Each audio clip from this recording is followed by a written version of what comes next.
Today I will be speaking to you about assisted suicide, the two types, how they differ, and I will also provide some case studies. Baco versus Quill was a Supreme Court case where they argued that the right to die is under the 14th Amendment. This law allowed people who wanted to be taken off life support to do so. However, those who wanted a lethal dose of a drug to ultimately end their lives were denied. Does this violate the amendment? Is this fair? Should the two groups be treated differently? The Supreme Court found that a lethal dose of a drug by a physician in order to end a patient's life is not found under the right to die in the Constitution.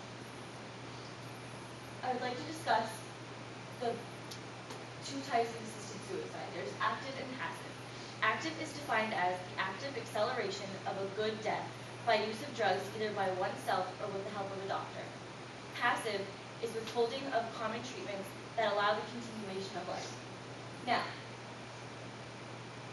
the difference between active assisted suicide and passive is active is taking necessary steps in order to end one's life, and passive is withholding and not doing anything to preserve life. An example is the do not resuscitate order for passive.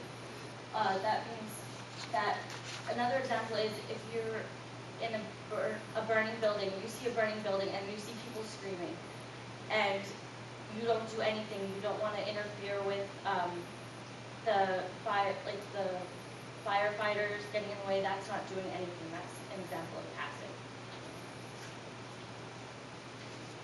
Reasons assisted suicide should be considered illegal. Depression, trust between doctor and patient, kill the patient, not the pain, money issues, and also people with disabilities are afraid they're going to be targeted next. The controversy regarding active assisted suicide to be illegal is whether or not people can take their own life with the help of a physician. The opposing side states that they have ownership of their own lives and therefore have the right to destroy or eliminate as they please. Let's look more closely at reasons why active assisted suicide should be illegal. Suppression. Many people with a terminal illness are often depressed, and the physicians look past this and don't allow them to be treated. The solution, depression should be treated with first diagnosed and then treated with therapy and meds before any irrational decisions are made.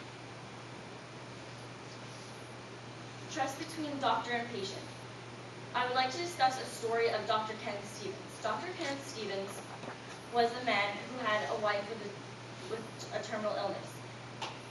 She knew she wasn't going to live, so the doctor said, I will give you a prescription for a lethal dose of medicine, and she was so depressed that when she got out to the car, she told her husband, he's basically telling me to kill myself. While assisted suicide ruins relationships, it also has legal and money issues. Financial inequality in our society today, active assisted suicide plays a greater risk on the elderly, people in poverty, minority groups, and people without health care. Oregon is the only state to pass the Death with Dignity Act in 1994, which states that a physician is allowed to help alleviate pain and give the patient comfort when dying. This is Dr. Jack Workian.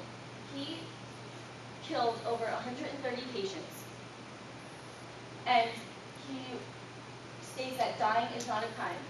He was charged with manslaughter and served a 10 to 25 year prison sentence. He was released on June 1st, 2006 because of good behavior. Active assisted suicide is considered illegal and can have harsh criminal charges such as manslaughter if a physician takes part in the active assisted suicide of a patient. While many people are against the active assisted suicide, some people are arguing for it to be legalized.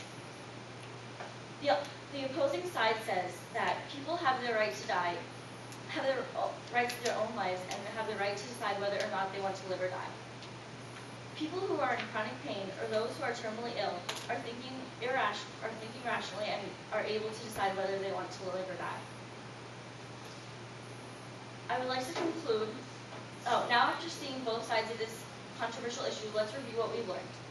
Assisted suicide should be illegal because the majority of people who are depressed and often are not treated when thinking irrational thoughts. Assisted suicide also has many legal and money issues involving both the family of the patient and the physician. I would like to conclude with a hypothetical situation. Put yourself in the physician's shoes. Would you be able to administer the lethal dose?